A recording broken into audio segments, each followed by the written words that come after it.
everyone. This is Dr. Liz with the Hypnotize Me podcast. I am so happy to be here. My Mac was down for over a week and I couldn't really record. And it's interesting how sometimes when you can't do something, you're like, oh, I really want to do it. Versus like sometimes when something's sitting right in front of you, you can do it all the time. You're like, oh, I'll do that later. I'll do that later. I'll do that later. So that relates to what we're going to talk about this week, which is goal setting. Okay, this is one of my favorite topics, like really favorite topics. It's one of my most read blog posts on my website, drlizhypnosis.com/how to set goals. There's a dash between each one of those words, or you can just go to the blog and search it, goals. It'll pop right up. It's, I have 5 videos on my YouTube channel about goal setting because people generally like really short videos. So I have 4 videos on 4 different types of goal setting, and then I have a long one, like let's talk about all of them. So there's a lot of resources that you can get. I also have a free goal setting primer that if you join my newsletter, again at drlizhypnosis.com, you can get the free goal setting primer, or you can just download it from that blog post. Like you don't have to join anything. I know I probably shouldn't tell you that, like get you to join my newsletter, but whatever, right? Go get it. Go help your life. Goal setting for my life has been incredibly important. I cannot emphasize enough how important it's been. I have set goals my whole life. Like I remember the first goal I remember setting was probably in like middle school, where I decided to go and that someday I'd be a psychologist. And so I set my goals like, all right, this is what I'm going to do to go to college, and I'm going to go straight through, and then I go to grad school, and this is the income I'm going to make. Like I had a whole chart of the income I would make as a psychologist and the hours I could work and all of this stuff. It was really this elaborate goal for the future. And then all kinds of life happened. I did actually go straight into college, straight from my BA to graduate school, finished that in 6 years, and then went to work as you're not licensed yet, right, as you get out of graduate school. So you have to do some hours, but you can still do some work under supervisors. So did that, and then discovered I was burned out. Okay, so I had reached this long life goal. I had reached this goal that I had been striving for way over 10 years, more like 15 to 20 years. I had been striving for this goal. And then when I got there, I was like, I can't do this. Like I can't do this anymore. Like I have done it and done it and done it. I was in a special program in my high school, psychology major studies, that we took 2 hours a day. And so I had been in psychology at that point for 2 years of high school. I think it was 2. I don't remember if it's 1 year or 2 years that I did that program. I think it was 2. 2 years in high school, 4 years of undergrad, and 6 years of graduate school. So it was 12 years by then. And at the time, I didn't realize what burnout was. It was only later when I went back to school for some classes to get licensed that I had to do a project on burnout. And I was like, oh my God, I was burned out. That's what happened. So I left the field after this huge goal had been accomplished, and it shook up my whole family, my boyfriend at the time, who I later married. My mother was distraught. Like I cannot tell you how distraught my mother was that I was leaving the field of psychology. My father wasn't alive at the time. I'm sure he probably would have been distraught too, although who knows, because my father's an interesting person. He actually had several master's degrees and then was earning a PhD and didn't finish it. Like all he had to do was finish his dissertation. He had submitted it several times for revisions. It kept getting sent back to him, and he quit before he finished. And this is a big family story, actually, that he quit before he finished his PhD, that he had been working for, again, for so many years. It was in international languages, and my parents lived all over the world. They had traveled to like 60 countries and lived in several countries and lived in Central Africa for about 10 years. And And it was this huge crisis in their marriage, is how my mother used to describe it. She wouldn't say crisis, but she would say, I would cry and cry and cry and beg him, please finish it, please don't give up. But one day, like a switch flipped in him and he was done. And I knew that was it. He was done. So I often wish that my father was alive so I could talk to him about that. Like particularly when I was going through that time in my own life. I was 28, 29, and decided to leave the field. I had finished. I had gotten my PhD, but I decided not to get licensed at that point, and I went into a whole different career, into tech, into programming and doing websites, and this was right at the start of the internet. I'm going to reveal my age here, but it was the start of the internet. It was like 1998, and I had started learning HTML and designing websites around 1995, and that is right when the internet started. So I decided I would knock on doors and get a job at a design firm, like a website firm, and that's what I did. And I left psychology. So at that point, I did that for a couple of years, and then I began to set goals again. Right? I'm setting goals all in between here. So I wanted to get married. So I set goals for the income. I needed to get married. Like, what's the budget? All of that. That's a type of goal setting that people don't realize is goal setting. Like when you create a budget, when you tell your money where to go, it's an amazing act of goal setting. Or when you save for a vacation, or you save for a house, or you save to pay off the house, it's an amazing act of goal setting, and it can be really, really fun. Okay, that may be a whole nother episode, but it can be so much fun to be like, oh my God, yes, this is where I want my money to go, right? And if you want more information, I'm a big Dave Ramsey fan, so go listen to his podcast. I'm just going to put that in right here. Even if you're, he's a big Christian, and I wouldn't call myself a big Christian, but even if you're not, like, go listen to him or read his book, The Total Money Makeover, as an act of like compassion to yourself. Like seriously, he has such good ideas, and it's just proven methods over and over and over again to get out of debt and to pay off houses and live debt free, and just an amazing program that he runs, and a really funny podcast too. So anyway, that's an aside. Let me get back to the point here. So I would set goals during this time. I set goals. So I worked for a couple of years, and I got pregnant, and I wanted to stay home with my baby for a year. So I was working full time. I picked up extra jobs, and I set goals, right, for my money. Like, this is how much I need to save to be able to take off a year. And that was an amazing goal that I also reached. And along the way, what I've always done and what I recommend to you is to write down which goals you have achieved. And you will look back over years and be like, oh my God, like I did this. It's a really a wonderful way to build your own self-confidence, to say, okay, whatever that goal is for you. You may be young listening to this, and it's like, I finished high school, or I got my GED early and went to college and put myself through my first semester of college. Like, amazing, right? Amazing goal. Somebody could do that. So I recommend you write those down so that you can look at them over the years, particularly if you hit like a low point in your life. Go back, look at everything you've accomplished.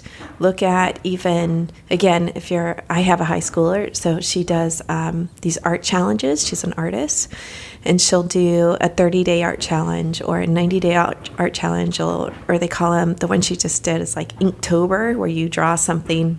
It's a prompt that they have, but you draw once a day in October. And so that's a form of goal setting, right? That she can look back at a whole sketchbook that she has of all these sketches that she did for the month of October, or all these sketches she did on her 90-day challenge.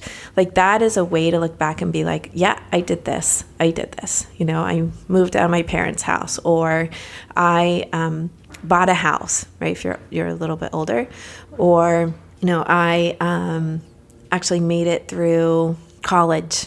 I did that. Like, yay, what an incredible accomplishment, right? So anyway, I recommend you do that, but let's get back to goal setting. Okay, so I'm setting goals along the way. And then I decide at one point, I don't want to be in tech anymore. I want to teach yoga. And I set all kinds of goals around teaching yoga, like what it was going to be like and what I was going to teach and getting my certification and all of this stuff, right? And then once I was doing that, I would set goals for my own business, right? Like what kind of classes I wanted to run and how many women I wanted to be in them. You may hear some background noise, okay? There's people working on a roof like around here in my community. So hopefully that won't be too distracting. If it is, I'll have to re-record this, but we'll see. I'm on a roll right now. So breaking down goals. Okay, I talk about that on the blog post. And often when people come into my office and my practice and they say, I've had these goals sitting on my blackboard for 6 months, seriously, sometimes a year, they sit there and I can't do any of them. And it's like, all right, let's look at that and let's break it down. Okay. So if you need to find a new doctor, it's like, all right, finding a new doctor is a process. 1, post on Facebook and ask my friends their recommendations. 2, check if that doctor is on my insurance. 3, call the doctor, see if they're taking new patients. 4, make the appointment to go to the new doctor. Okay, that's 4 goals. It's not really one goal. And when you start to break down goals that way, they get much more manageable and you can accomplish them more. So that's just an example. A bathroom can be broken down to like 15 steps, right? Like completely. I'm laughing because I've had to do this.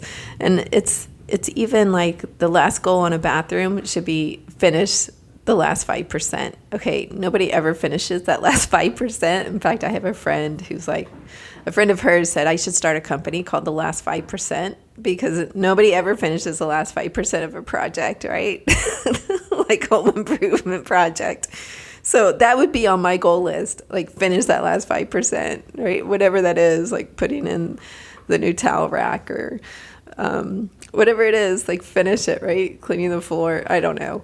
So anyway, you can break down these bigger projects into smaller projects is my point here. Now, what else? There's all kinds of different ways to set goals. Like if you are more of an artistic type, you can do a vision journal. That's what I call it. A vision journal is a journal that you keep, a book where you collage and do art. And even if you're not artistic, you could have like a goal journal. Like that's a wonderful way to set goals, right? That like, all right, you're writing down your goals and maybe you do it in sparkly pens or maybe you don't, or maybe you collage it, maybe you don't.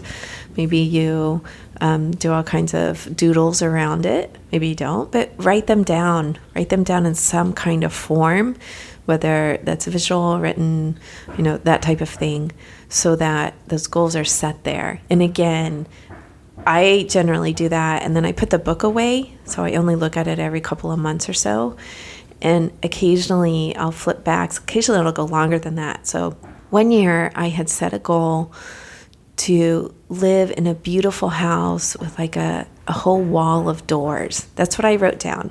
And the image I had put in the journal I cut out of a magazine I was collaging was actually these sliding, like Japanese looking wooden doors. Right? So that was the image that I had created and said, I want to live in a house like this someday. And then I had put that away and all kinds of stuff happened. I decided to sell my house. I was looking for a house. My house sold within a week or two. It was under contract, which was way faster than I ever imagined. Believe me, I didn't set that goal, okay? Because that is so stressful, I want to say. Like, it is really stressful. I know it's a good problem to have. Your house is under contract in a week or two, but it is also really stressful. Like, oh my God, I have to now pack up my house and find a new place to live within a month, basically is what that is. And I think we had a 45-day contract. But I was looking and looking. I couldn't find anything. I was crying on a daily basis. I was using real estate agents. I wasn't like, and I remember crying to my boyfriend at the time. I was already divorced, and saying like, I don't want to use an agent. I just want to find a place on my own. Well, then the next day I go and look at this house, and it is gorgeous. It's a perfect location. It's actually no location I had dreamed about living in, but I didn't realize it was in that neighborhood because I had come in through the back way instead of the front of the neighborhood. And then at some point it hit me like, oh my God, I've dreamed of living here for like 20 years. I used to drive around that neighborhood when I was in graduate school, and by this time I was in my late 30s, way past graduate school. And I was like, this is it. And I found it through like an ad on Craigslist, not through an agent. And the landlord was so nice and it was perfect. So I got it.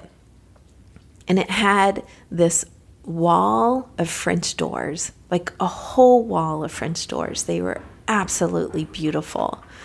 So we pack up, we move, we do all of this stuff, we make the transition, and then I'm unpacking my vision journal at some point, and I'm flipping through it. Things had settled down a bit. I'm flipping through it, and I find this page that I had written a year before I knew that I was going to sell my house and move, before I went through all these transitions, and I found that page that said, I want to live in a house with a wall of doors. And I was like, oh my God, this kind of stuff happens to me all the time. This kind of stuff has happened throughout my life. Okay, I'll write a goal down, completely forget about it, and then a year or two later, look back and be like, oh my God, I accomplished that somehow, some way. This has gotten to the point where I'm actually very careful about the goals I've set. Very careful about what I write down, because it's like, that may come true. You want to make sure you really want that, right? Because it really may come true. Okay. So I cannot emphasize how powerful goal setting is. It is truly powerful. So I want to put that out there. I also want to say at this juncture here, I want to pause for a moment and say sometimes it's okay to let go of goals. Okay, sometimes they don't serve you. Again, I'm the type of person where this has been a process for me to set a goal and then realize later, I don't actually want this one. I don't want to accomplish this one. This one is done for me now. I'm no longer moving in that direction, and I need to let this one go. So that is a completely separate process, and I encourage you to look at that if maybe that's your personality. Like, you set the goal and come hell or high water, you're going to reach it. Like, okay, really think, is that goal serving you? Is that really what you want to do? And if it is, awesome, go for it. But if it's not at some point, it's okay to let it go. It's okay to step out of perfectionism and say, this is what I really need right now. Okay, so it's a brief interlude there. And now let's get back to the goal setting. Okay, another way to set goals is timeline goals. Okay, so timeline goals is how I see, not like, with the doors, I was like, someday I want to live in a house with doors, right? A wall full of doors. Timeline goals is more like in 6 months, and this is the one you hear talked about actually all the time. When people talk about goals, they usually put a timeline on it. And again, I'm proposing there's all kinds of ways to set goals. But one of the ways is in 6 months, this, and this will have happened. Or in 2 years and in 5 years. I do 6 months, 2 years, and 5 years. I don't do more than 5 years out these days. I used to do 10-year goals and even 20 years, but I don't do that anymore because I want to allow for change, and I want to allow for me to be able to change direction, and that's what works for me. But I do 6 month, 2 year, 5 year. Sometimes I do 1 year goals, but generally if I'm updating the 6 month goals, the 1 year goals get taken care of, right? Like, wouldn't you say that? So that is the important piece here, is not to write down your goals like in 6 months I will do blah, blah, blah. The important piece here is to say by 6 months, by August, 2017, okay, that's way out, but August 2017, I will have done this, and this. Okay, you write it as if it's already happened. By August 2017, I sold my company and I've used that money to invest and put away for my kids' college education. Okay, by September 2018, I have bought a house that I love and is beautiful, and I'm redoing the kitchen. Okay. By July 2018, I have started my business, and I love what I'm doing. I love getting up every single day and working on my business and answering emails and phone calls and dreaming and thinking about what I'm going to do next. I absolutely love my work, and it's supporting me and my family well.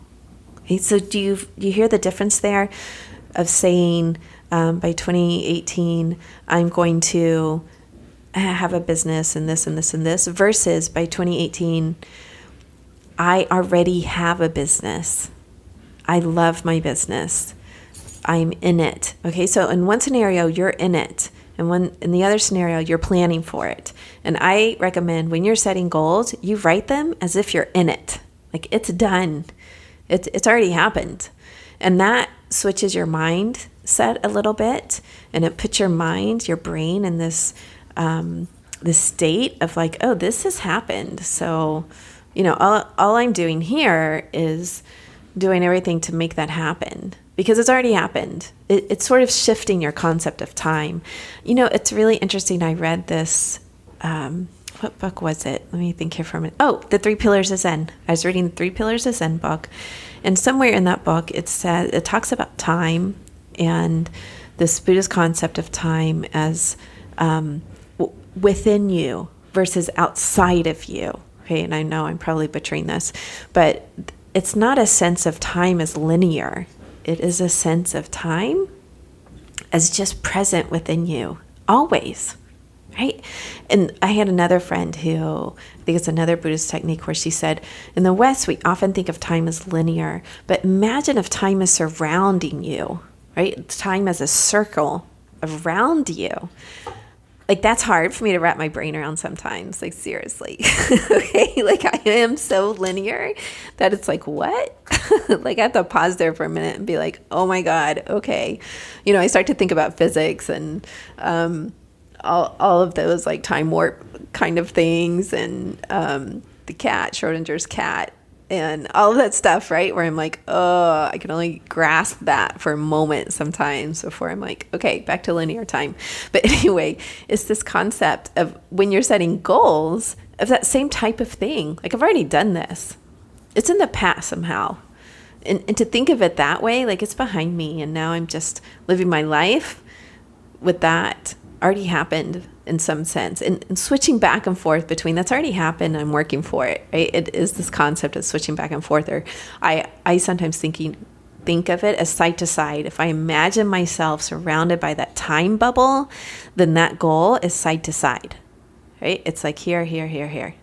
Okay, so that's sort of my take on the timeline goals. Okay, with the timeline goals, another thing to think about is that you're setting them in several different areas. So I do personal, health, business, family, spirituality. Okay, so I do those areas, and I set the goals in all those different areas so that I feel more balanced. In the past, like years and years past, I used to just focus on business goals, really. I think I was much younger, I was healthier. I didn't really have to focus on physical health goals, like really. It's like, oh yeah, no, I do yoga every day anyway. Like, that's not a goal for me. That's just is, right? But it just depends on what you want to get to. It is a really good idea to set physical/health goals, to set fitness goals. Like, that's a huge area. And to bring hypnosis into this now, there's all kinds of research around hypnosis for performance when we're talking about fitness, for athletic performance. There's, athletes for years have rehearsed in their mind, right? Professional athletes have rehearsed in their mind their athletic performance. Like, years and years and years, this has been going on, right? They envision it, and those athletes that do that achieve a higher level of performance. And that is a form of self-hypnosis. Okay, I once heard the Bulletproof podcast. He was talking to somebody who's like an ex-military, very high level, ex-military Navy SEAL or something like that. And he wrote a book and he said when they go on a mission, they rehearse it over and over and over until it is like dead solid, right? Like they do not have to think about it. It is second nature. And to me, that is self-hypnosis going on. Like, yep, you are training your mind and then it is automatic. You're putting yourself in this state where you're envisioning it. You're imagining that going down. Okay, whether that's a mission or whether that's a performance or whether that's your goal, right? Take a moment to close your eyes, not right now, because if you're driving, you could do it right now if you're not driving, okay? But take a moment to close your eyes and imagine yourself already with your goal accomplished, okay? Already. Like, what a wonderful thing to do. Right? Imagine yourself. You have to, like when I was trying to think, okay, I want to do a podcast, I had to imagine myself recording. I had to imagine myself in front of a mic. And then I actually had to go get the mic so that I could like have an even clearer picture of that, right? So when you take a moment to sit and do that and really envision yourself that way, you are doing this form of self-hypnosis. Now you can also get formal hypnosis to do this as well. Like there are specialists in performance hypnosis and sports hypnosis and that type of thing. Like absolutely. Like if you're working on a really important goal, why not? Right? Like why not go get a session of, okay, can you do some hypnosis here to put it really deep into my mind that this is what's going to happen for me. Like that I'm going to, be the best ballet performer in my company, that I'm going to be, that I'm going to make that basket, right? Over and over and over again. Like you have to put in the practice too. Like hypnosis is not going to like make you into a magical athlete that you're not. But it's like, it will help you improve your performance. It will help you achieve your goals. One thing I talk about in the blog post is recording yourself saying your goals and then listening to that recording every day. And it may not happen every day. It doesn't happen every single day for me, but it's an amazing form of self-hypnosis. And then your unconscious mind is going to work for that. Like absolutely. It's going to work and work and work to get there without you trying as much. So I really believe that all these unconscious processes that we do help us accomplish the conscious process, right? Help us accomplish that goal. Okay, so I think I've talked about the main methods that I use. I know I'm releasing this around the beginning of the year for New Year's. People often set New Year goals, New Year's resolutions. Those are basically just goals. That's how I see them, right? I don't actually set New Year goals. I set birthday goals. So every year on my birthday, I set the number of goals of the age I'm turning. And that can be really fun. Again, as I get older, I have to break down those goals to be able to do that, right? So the bathroom becomes 15 goals. But anyway, I have gone on long enough about goals. Again, you can always go to my website and get the free goal setting primer and start doing this yourself. I really encourage you to. drlizhypnosis.com, and really have a wonderful, wonderful goal setting time this week. Okay, set a goal to turn off the podcast and write some goals down. All right, that's my mission for you this week. All right, I'll talk to you soon, people. Peace. Want free hypnosis files or to learn more about Dr. Liz, her books, products, and services? Head over to drlizhypnosis.com to get in on all the great resources. If you liked this episode, do Dr. Liz a favor and rate, review, and subscribe over at iTunes. Or better yet, tell a friend about the podcast so we can continue to grow our amazing audience. Lastly, be sure to send in your feedback to Dr. Liz at drlizhypnosis.com. That's DRLIZ at drlizhypnosis.com. We love to hear from you.